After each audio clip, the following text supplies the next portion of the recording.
ṣé à sọ fún yín ṣé à sọ fún yín èmi personally ṣé mi sọ fún yín mo sọ fún yín mo ní gbogbo nǹkan tẹ́ ń gbọ́ lórí newspaper yẹn àhesọ ọ̀rọ̀ lásán ni bẹ́ẹ̀ ni bàbá mi olóyè Sunday Adéníyì Ìgbòho Òòṣà ẹkùn ọkọ Fúlàní ẹ̀rù ló ń bá Nigerian government gbogbo ẹnu ni mo fi ń sọ ẹ̀rù ló ń bá wọn.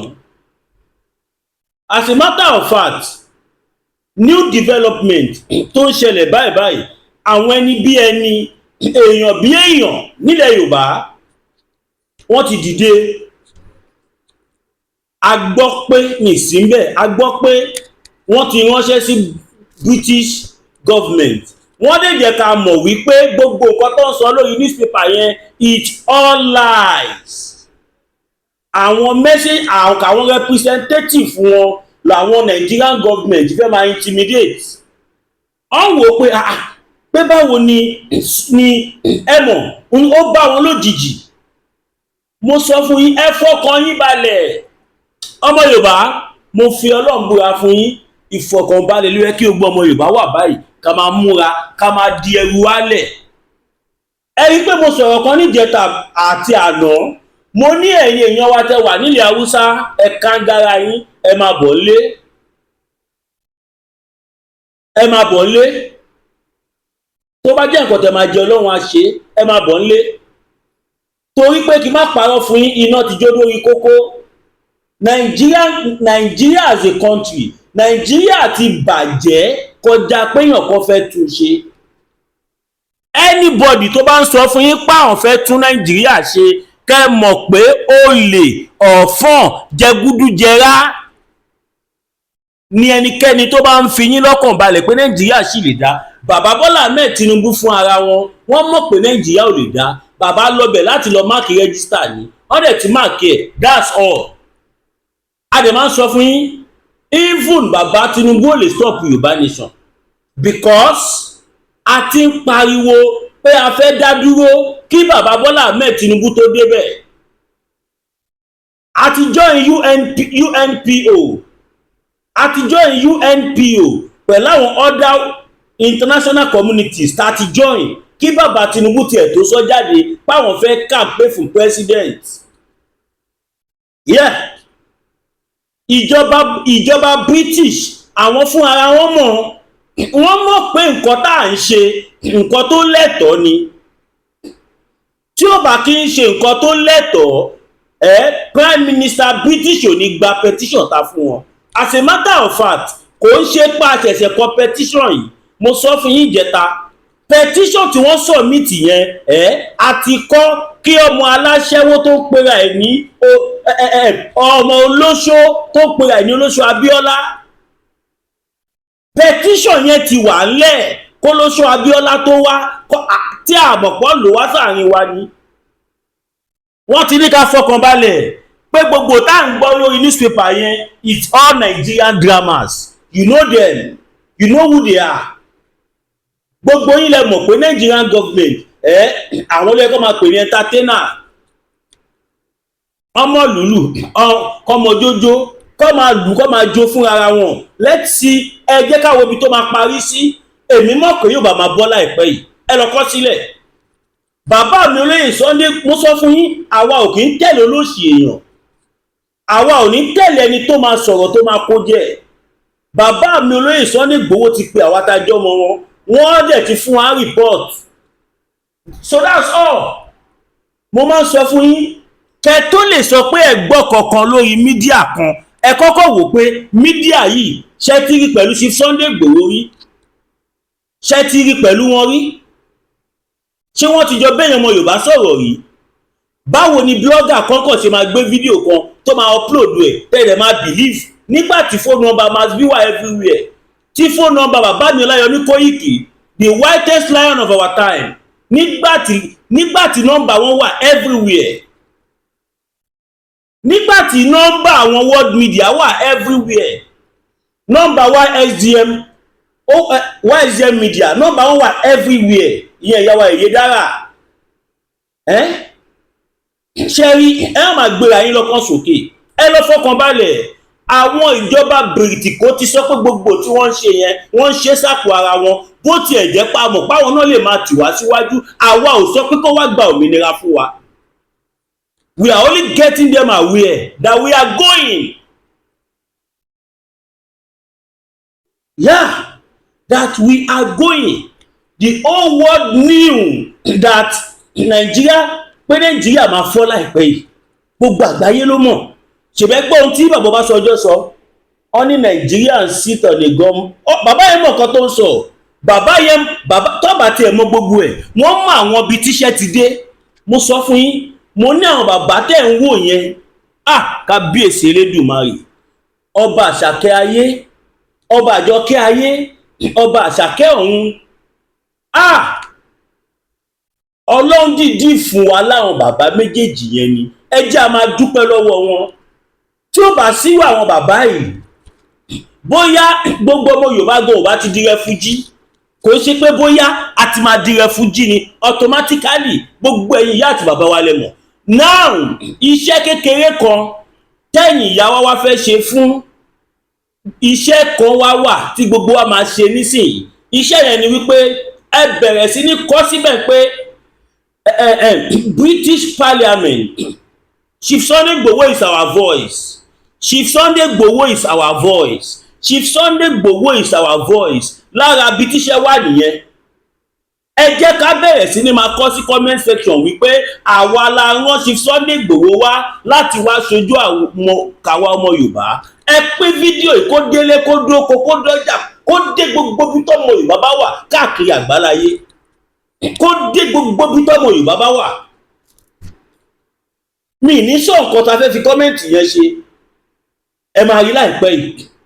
Ẹ bẹ̀rẹ̀ sí ní kọ torí pé àwọn olórí burúkú àgbà rádaràda àgbà òfò kan wọ́n ti kóra wọn jọ. Wọ́n ti lọ sí àwọn náà ti send mail. Wọ́n fẹ́ máa sọ nísàn pé Sunday Igboho iṣẹ́ ara ẹ̀ ló ń jẹ́ o, kò sẹ́ni tó mọ̀ o, kìnnìkan o.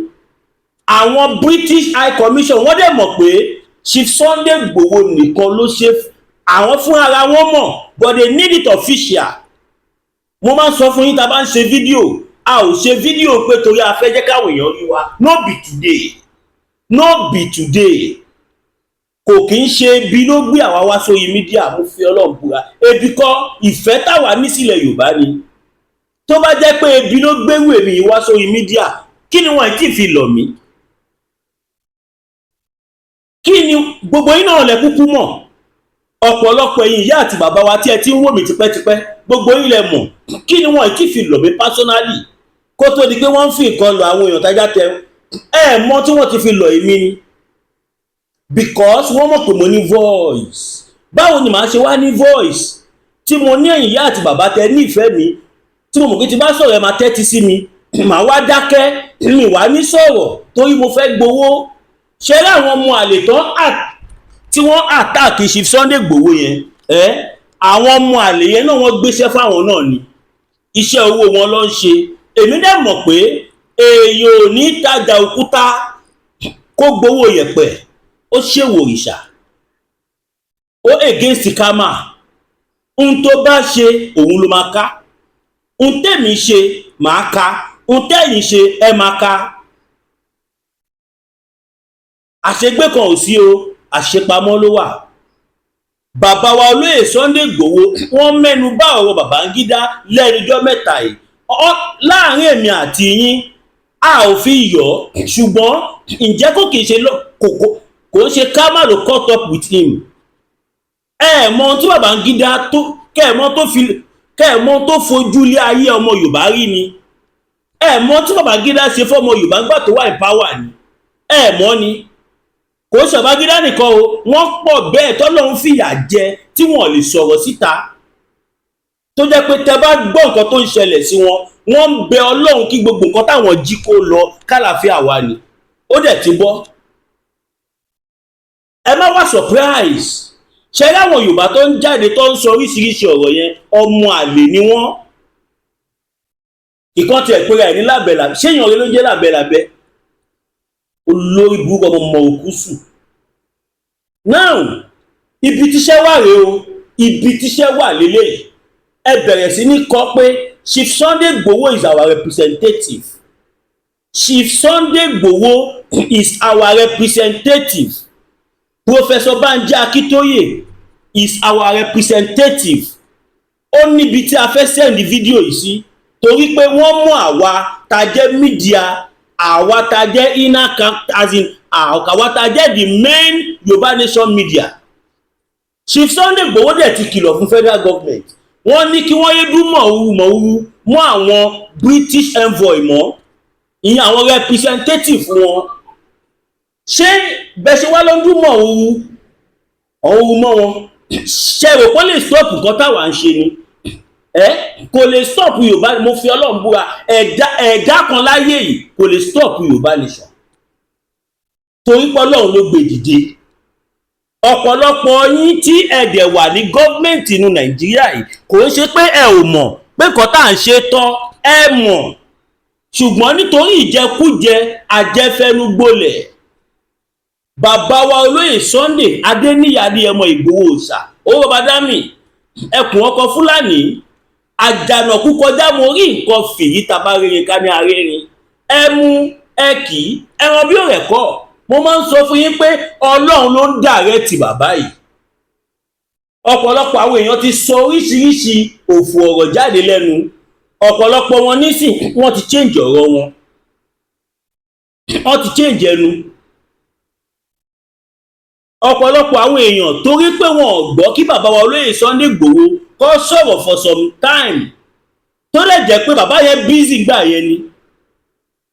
Bàbá yẹn, mo máa ń sọ fún yín náà, ẹ̀yin tẹ́ jẹ́ fáǹsì mi, mo máa ń sọ fẹ́yìn ìyá àti bàbá mi pé àwọn bàbá yẹn wọn kì í sùn, wọn kì í, mo fi Ọlọ́run búra fún tẹ́ bá dọ̀dọ̀ bàbá Akíntóyè nísinsìnyí, mo fi Ọlọ́run búra, nǹkan mẹ́ta ni wọ́n máa ṣe. Inú kọ́ máa draft document, tàbí kọ́ wà lórí conference call, tàbí kọ́ máa ṣe physical meeting. Ìkọlù mẹ́tẹ̀ẹ̀ta yẹn lè máa bá lórí ọ̀rọ̀ pé kí Yorùbá nation yìí bọ́ sí ni. Àwa náà we understand, a mọ̀ pé àti gba òmìnira kò ń ṣe nǹkan tó rọrùn. Òun là ṣe fẹ́ ṣe mistake tá a ṣe lálákọ̀ọ́kọ́. Láṣẹ ṣé kí ni gbogbo àwọn ibi tó yẹ ká dé. Ṣé rò pé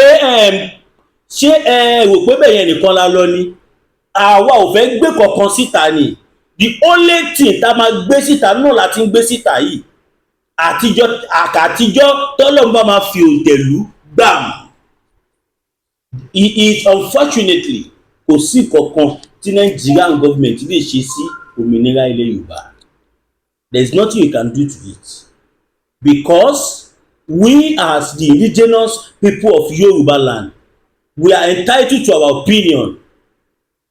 This the same British Parliament, this the same British amalgamated us together, so we have every right on self-determination. We have every right to observe our rights. We have every right to observe our rights, our constitutional rights. Self-determination is definitely one of it. A lẹ́tọ̀ọ́ láti sọ pé a ò ṣe mọ́. Ohun tí bàbá wa olóyè Sunday Igboho dẹ̀ ń ṣe, àwọn nìkan kọ́ ló ń ṣe o. Gbogbo àwa ọmọ Yorùbá pátápátá ní gbogbo àgbáyé là ń ṣe. Àwa ọmọ Yorùbá ní gbogbo àgbáyé la rán wọn jáde. Ẹ máa bá wa kọ sí comment section bẹ́ẹ̀. Ẹ máa bá wa kọ. Ibi tíṣẹ́ dé sí, ẹ lọ fọkàn yín balẹ̀ ọmọ Yorùbá. Anybody bá ń ba tó bá ń sòṣì ọ̀rọ̀ fún yín, don't listen to them. Ẹni tí ọmọ bá nájà nìyẹn máa ń kọjú sí. Níbi tí a rẹ̀ bá délé ní ọpẹ́ ló kù tá a máa dá. Torí pé mistake tá a ṣe dá lákọ̀ọ́kọ́, tá a bá fẹ́ ṣe kankan ká tó ṣe, ká jáde síta ká wá fi lọ gbọmọ Yorùbá. Nǹkan báyìí kìnnìkan o, nǹkan yẹn òun ló fa ìrìn àjò ìsẹ́yìn gidi gan. Oṣù tí a ò bá gba òmìnira, ẹ̀yin tẹ́ bá mọ̀ kẹ́ lọ máa mọ̀ lẹ́yìn. Oṣù yẹn ni Dúpẹ́ Onítìrí declare nonsense tó declare. Declaration tó dẹ̀ ṣe ń gbà yẹn, fake declaration yẹn, ó fi bà gbogbo nǹkan jẹ́ ni. Bọ̀tá dúpẹ́ lọ́wọ́ Ọlọ́run. Ọlọ́run ló sọ pé káwọn bàbá wa kó má sáré ṣí gbogbo òdì fún. Ọlọ́run ló sọ pé kó jẹ́ nǹkan bíi méjì lọ fi hàn ọ́nú mẹ́wàá, if not n tá à ń sọ yìí kọ́ là bá máa sọ, n tá à ń sọ yìí kọ́ là bá máa sọ. Ẹ jẹ́ kí sáré ka nǹkan tí bàbá wa Chief Sunday Igboho sọ. Headline yẹn ni màá ìsìnbà mo fẹ́ kà bọ̀ kí n tó kà, ẹ jọ̀ọ́ torí Ọlọ́run ẹ kà sáré díẹ̀ ká ìpolówó ọjà. Bitter tea ẹkùn tí ń wọ̀yá àjà pẹ̀lú àwọn kíndìnrín tó ní stone nínú ìyẹn kidney stone yóò mẹ́ẹ̀tì ẹ̀ tẹ́sí yádànù nínú àgọ́ ara yín. Òun kan náà ló ṣiṣẹ́ fún liver ìyẹn àìsàn jẹ̀dọ̀jẹ̀dọ̀, a sì tún máa ṣiṣẹ́ fún ààtì ìyẹn ìṣòro àìlèmí sókè sódò dáadáa. Láàólá bitter tea ló tún ṣiṣẹ́ fún ìfúnpá gíga ìyẹn high blood pressure. Bákan náà gbogbo ẹ̀yin tẹ́ ẹ bá ní ìṣòro ìsétọ̀ tí a mọ̀ sí prostate cancer, gbogbo àwọn àìsàn tá a là kalẹ̀ yìí pátápátá òun ni láàólá Aba bitter tea yóò bá wà yá àjà. Ìṣòro ara ríro ń kọ́ láàólá bitter tea òun ni kẹ́ ẹ gbẹlura láti wá rí egbòogi láàólá bitter tea rà. Àbí tẹ́ ẹ bá fẹ́ mọ ibi tí wọ́n tẹ̀dó sí ẹ mẹ́sẹ̀gì wọn lórí àwọn WhatsApp numbers yìí +447-4245-27137 àbí àwọn Nigeria numbers yìí 08033194355 tàbí 08026265000. Kò bára rí ẹ̀rí inú ẹ̀jẹ̀ ti kàn jẹ̀gbọ̀n lọ́wọ́ láàólá bitter tea gbẹlura kò rí yàtọ̀ bẹ̀. Olúsadé ní pẹran abawọ tọ̀lẹ̀tọ̀lẹ̀ lọ́jọ́ tí iná bá fojú komi ní dákẹ́ ariwo ọ̀sẹ̀sẹ̀rẹ̀ ò gbọ́dọ̀ tẹlẹ̀ bí ògòǹgò bó bá rìn bí ògòǹgò sísẹ́ lẹ́sẹ̀ rẹ̀ ó sẹ́ ẹ̀yọ̀ ìkọlà ló lórí ẹ̀yọ̀ olóyè máyégún aníkúlápó wọ̀lú jìgànjìgàn bí ẹkùn akọrabata òkúta baba aláwo tó ń dífá bí ẹni wẹjú gbogbo ayé bá gbóná lalala bí iná ajere táwọn ìyàmí bá mi ayé ọmọ ènìyàn jìgìjìgì tètè máa bọ̀ wá sọ́dọ̀ ọmọ oníṣẹ́ olúfẹ̀ olóyè máyégún aníkúlápó oṣùn òórùn sùmọ̀lú ló lé ọkiri ojú oorun ogun àmúbọ̀n rere ní tiẹ̀ ní ìdí àìrọ́mọbí lọ́mọ aráyé fi dì ọ́ ogun gbèsè láyé fi kẹ́ ìwọ ni tàbí àmì ìkórìíra ní bẹ lára rẹ àìsàn ọjọ́ pípẹ́ ogun ìdílé àti bẹ́ẹ̀ bẹ́ẹ̀ lọ tètè gbéra ńlẹ̀ kó dìde kàn sí olóyè máyégún aníkúlápó gbogbo ara kìkì oògùn abániyẹ̀ràwọ̀ ẹni wò abólórí bẹ̀rí fún ẹ̀kúnrẹ́rẹ́ àlàyé tàbí àyẹ̀wò nípa ogun tó ń ja ayé rẹ pè sórí nọ́mbà yìí 08023940939 08023940939 ìjì kìí jà kó gbé odó lọ ìjì kìí jà kó gbé ọlọ́lọ́ a kìí borí olóńgbò ní mògún ìwọ ló rẹ̀ yọ̀ tá rẹ ló kọ lọ́wọ́. Ẹ káàbọ̀ padà ẹ̀yin ènìyàn wa. Now headline yẹn rèé Yorùbá nation don't intimidate British envoy. Yorùbá nation páwọn pé bọ́ọ̀dì wa tó sọ̀rọ̀ wọ́n ní don't intimidate British envoy over my petition. Chief Sunday Igboho ní kó má intimidate àwọn representative British torí a gbọ́ pé àwọn kan ti lọ halẹ̀ mọ́ wọn ní embassy wọn ní ọ́fíìsì wọn l'Abuja. British ẹ fọkàn yín balẹ̀ tá bá gba Yorùbá nation international relationship tún máa wà láàrin wa. Now diplomatic relationship. Wọ́n ní Chief Sunday Igboho ní don't intimidate British envoy over my petition if Igboho tell federal government. Ọwá ní Yorùbá nation freedom campaigner Sunday Adeyemo, popularly known as Sunday Igboho, has cautioned the federal government against intimidating the British High Commission to Nigeria, Richard Montgomery, over his recent petition on the Yoruba nation. Igboho had on Saturday submitted a 25-page petition to the office of the United Kingdom Prime Minister Keir Starmer at 10 Downing Street, London, pushing for the recognition of sovereign Yoruba nation.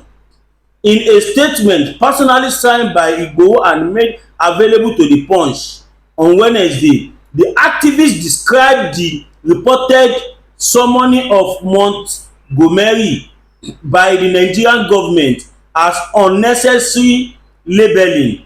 It's an attempt to pressure the diplomats. The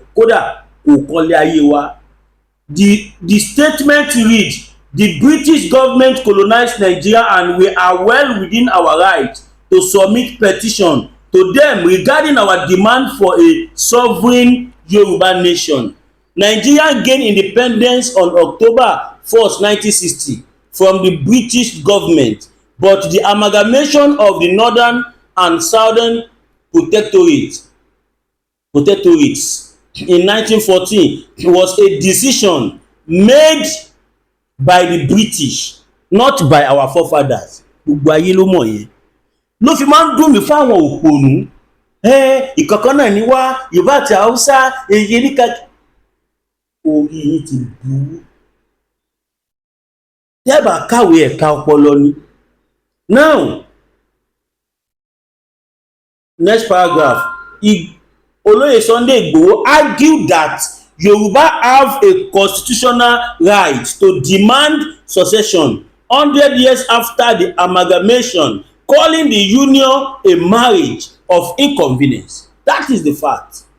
Ẹ sọ fún mi ẹ̀yin èèyàn wa, ṣé bá ṣe wà papọ̀ yìí tí Yorùbá, Igbo, gbogbo wa ṣé ó ní kankan tó pa wá pọ̀ ni? No, ẹ dárúkọ ọ̀pọ̀ ẹyọ kan ṣoṣo tẹ́ lè sọ pé bí Yorùbá ṣe ń ṣe ni Igbo ṣe ń ṣe tàbí ni Fúlàní ṣe ń ṣe. The funniest part is àwọn olórí burúkú tí wọ́n ń control wa yìí, Fúlàní ni wọ́n. They are not part of our country. They are not part of our country. Wọ́n ń ṣara wa. Wọ́n tún kí ń ṣe Haúsá o. Tó bá jẹ́ pé Haúsá ni wọ́n, àní bóyá tó gbọ́dọ̀ fún wa ní ìlú. Páwọn lọ́gbà sí ẹni lọ́wọ́. Fúlàní tó jẹ́ pé màálù lọ máa ń bá sùn. Ọ̀pọ̀lọpọ̀ wọn màálù nìyàwó wọn. Ọ̀pọ̀lọpọ̀ wọn ti nígbàgbọ́ nínú ká máa pààyàn jù. Any small thing gbà wọ́n mìíràn máa pààyàn.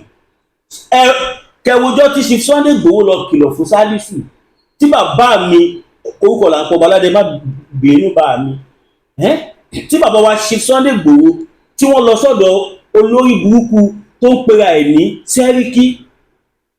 Wọ́n lọ kìlọ̀ fún ni o, ṣùgbọ́n orí tó wà máa jẹ̀kú kò ní ṣaláì má jẹ́. Bí Chief Sunday Igboho ṣe ń lọ bẹ̀ yẹn, ọ̀nà dàrú more than 20 times tá à ń lọ tá à mọ̀nà. Tí ó bá ṣe kí bàbá mi jẹ́ni tó dira tó dúró re, a lè dé bẹ́ẹ̀ jọ yẹn. Kẹ máa wọlé báyìí kó dẹ̀ dà bígbà tẹ́ bá ń wo gbó. Ògùn burúkú ń bẹ lọ́wọ́ àwọn ará bí yẹn. Òun ni mo ṣe ń wo àwọn búrọ̀dá wa tọ́jọ́ ọmọ Yorùbá tó ń pa kúbẹ́kúbẹ́ lábẹ́ Haúsá. Mùsùlùmí lọmọ ìyá mi kìnnìkan. My brother, má máa tanra ẹ. Fúlàní rí ẹ bí ọ̀tá ni. Fúlàní ò rí ẹ bí ọmọ ìyá. Ọmọ ìyá tiẹ̀ tó wá jẹ́ kó máa rí bí ọmọ ìyá, òun rí bí ọ̀tá. Ṣé òun kú lọ ni? Ṣé ó gọ̀ ni? Ṣé ó kú lórí ni?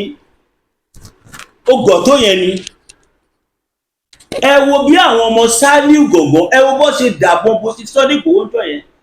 Díẹ̀ ní kámẹ́rà gbé ń bẹ̀. Wọ́n ti ń dàbò wọn lọ kí kámẹ́rà tó gbé. Gbàgbà wọ́n ń dàbò wọn lọ látàrí go live. Tẹ́ fi rí díẹ̀ tẹ́ rí yẹn. Kí bàbá mi má dúró rí. Àwọn Fúlàní tẹ̀lé ń wò yẹn, ìbọn tó máa ń gbé dání ọ̀pọ̀lọpọ̀ ẹ̀ ìbọn ẹ̀rẹ́ ni. Kò ń ṣe nọ́mà ìbọn tó máa gbà. Ó níbi tí ayẹta ẹ máa jiná dé kí o tó lè kó ọta Fúlàní jẹ. Bẹ́ẹ̀ ni mo sọ fún yín. Náà nígbà táwa ọmọ Yorùbá ta sunkún lọ bá Chief Sunday Igboho, wọ́n gbéra, wọ́n dìde, wọ́n gbẹ́kún wa. Mọ́yá lágbára ta ti lọ bá kí Chief Sunday Igboho tó lọ ni. Kó tó di pé Chief Sunday Igboho pé a lọ bá wọn, mọ́yá lágbára ta ti lọ bá ni. Ẹ mọ̀ wọ́n náà, ẹ mọ̀ àwọn tí a ti lọ bá náà. Ìtó béèrè owó, ìtí táyẹ̀ ìjà tó lóhùn ò lè lọ sọ pé òun ò lè lọ. Ọmọ Adéyẹmọ sọ pé ṣé bẹ́ẹ̀ yẹn màá débẹ̀ lẹ́yìn. Igboho ṣà ìbàrẹ̀ 1 billion, ìbàrẹ̀ 1 trillion, ìbàrẹ̀ 1 zillion. Àpátápàrà ọkùnrin ogun, ẹkù ọkọ Fúlàní, ọmọ aládìkún, ládé Aláàfin ò ládé, adé aládìkún la gbà fáláàfin. ohun tẹ́ máa fi mọ̀ pé àwọn Nigerian newspaper ajá olóṣèlú ló pọ̀ nínú wọn, ohun tẹ́ máa fi mọ̀ rí èèyàn support petition lójú gbogbo ayé, ìgbà tó máa dijọ́ kẹta kẹsàrè gbé jáde sí rí Nigerian government sọ káàkiri ní báyìí, as in ara wọn ò balẹ̀ mọ́ bí mo ṣe ń bá yín sọ̀rọ̀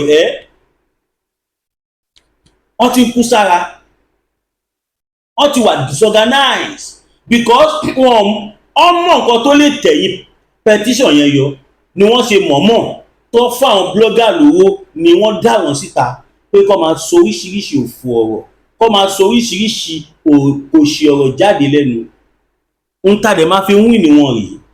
ẹ̀yin èèyàn wa ẹ bẹ̀rẹ̀ sí ní pariwo sí comment section yìí wípé Chief Sunday Igboho la mọ̀, Baba Akintoye la mọ̀, Chief Sunday Igboho àti Baba Akintoye nìkan la mọ̀.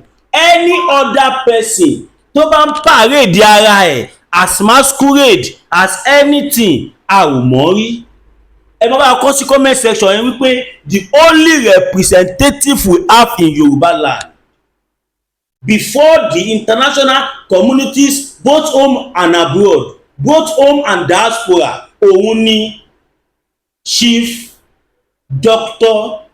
General Commander distinguished ọmọwé Sunday Adeniyi Adeyemo Igboho Òòṣà Egunlanike Ìgbàlẹ̀ àti bàbá wa emeritus merited oracle Professor Adebanji Akintoye.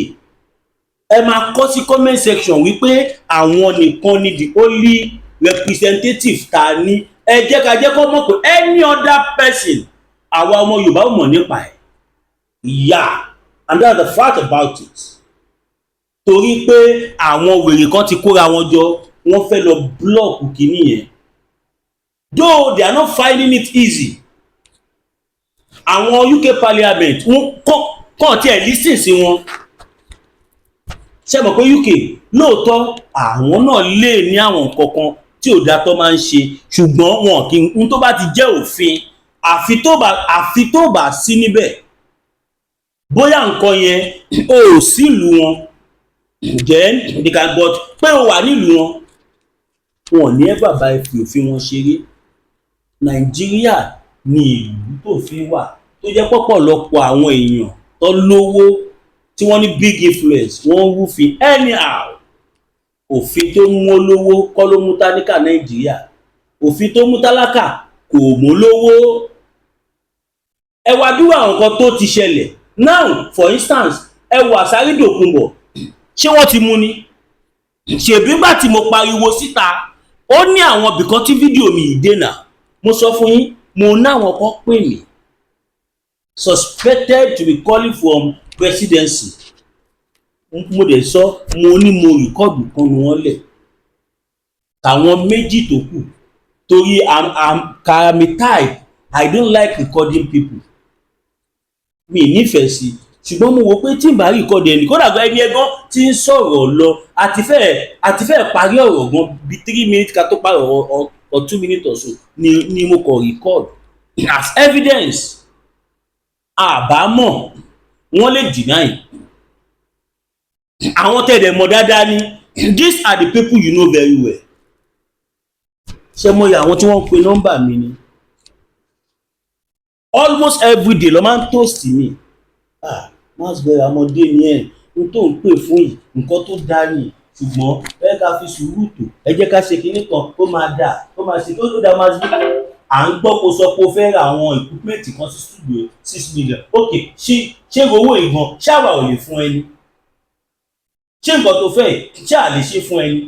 kí ló ànífẹ́ àwọn ṣáàfù àwọn tí à ń jẹ́lẹ̀ kò sí pé èèyàn ló máa dá fún kinní kan máa ṣe opportunity rẹ o gap ẹ o kinní kan èmi ò kì í ṣe oníjẹkújẹ. èmi tí mi gbowó láti jọ rẹ ni màá ní mo fẹ́ gba owó sí. bí mi ìdẹ̀ ṣe gbowó Ọlọ́run ò fi mí lẹ̀ fún yàjẹ́. ẹ mà àwọn tó gbowó náà kò sẹ́ni tí wọ́n pè nínú our media. They called everybody.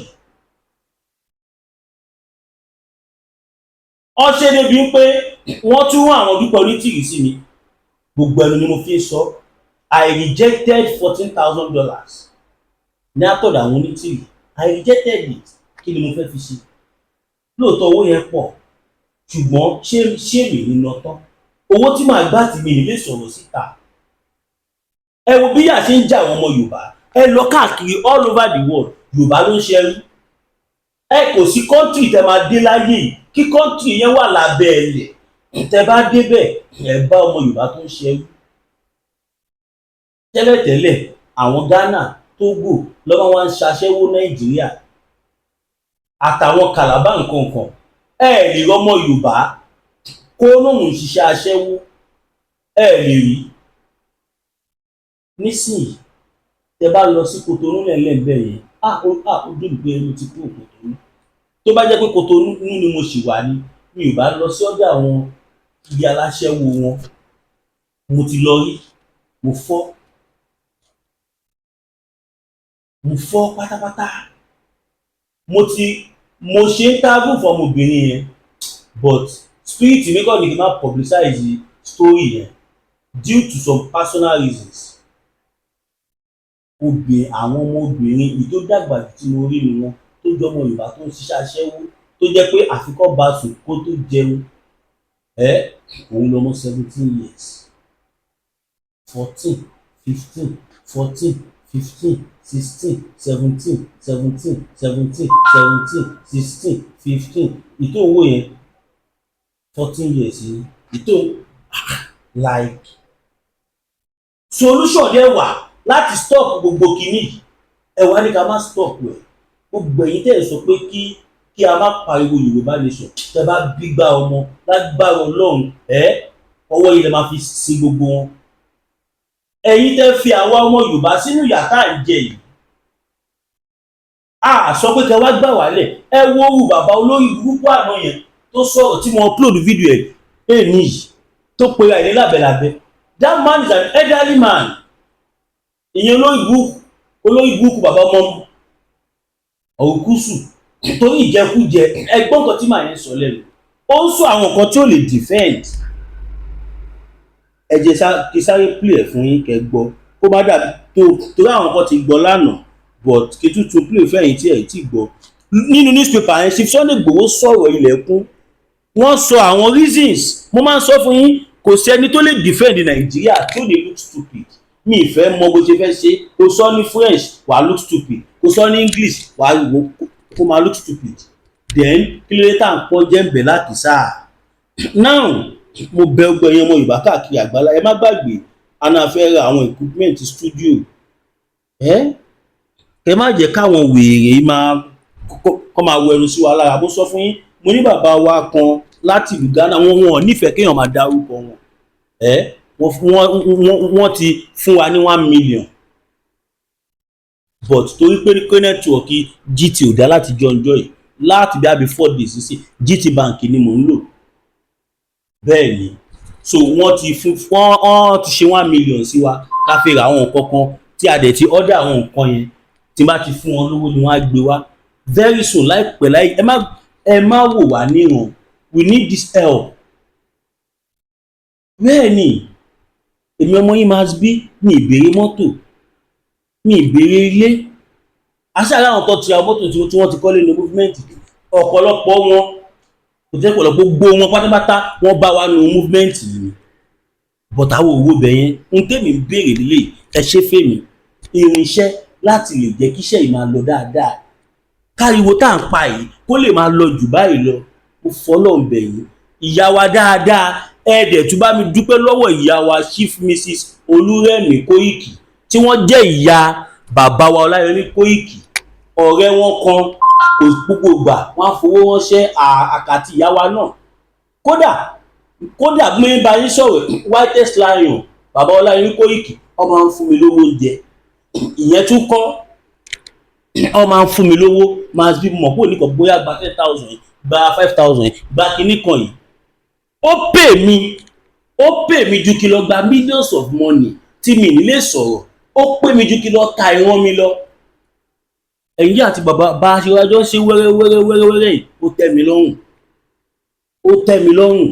Ẹ má gbàgbé ẹ support wa sórí àkáǹtì GT Bank wọ́n ṣì ní 02141687004 02141687004 GT Bank Williams Olúwatósìn Sàánú. God bless you all. Ẹ má gbàgbé ẹ like, ẹ share, ẹ comment, ẹ subscribe, ẹ pín fún gbogbo àwọn olólùfẹ́ yín káàkiri àgbáláyé, ẹ pín fún gbogbo ọmọ Yorùbá káàkiri àgbáláyé, gbogbo àwọn lọ́balọ́ba wa nílẹ̀ Yorùbá ẹ pín fún wọn, ẹ pín ẹjọ́ dọ̀dọ̀ wọn. Ẹ dẹ̀ má gbàgbé ẹ fún wa ní super sticker, super chat, super like, anything kí ẹ fi encourage wa lórí àwọn ọ̀rọ̀ tá à ń sọ yìí. Ẹ̀yin náà mọ̀ pé àti sọ̀rọ̀ ó rọrùn ká má sọ mí. We are born talker. Àbínibí ni. Bẹ́ẹ̀ni, God bless you all. I love you all. Ẹ má gbàgbé ẹ máa kọ sí comment section. Ó ṣe kókó, ó níbi tí fídíò yìí ń lọ, ó níbi tó ń lọ. Gbogbo ẹnu ni mo fi sọ fún yín. Tẹ má ní bóyá ọ̀rọ̀ irọ́ àbí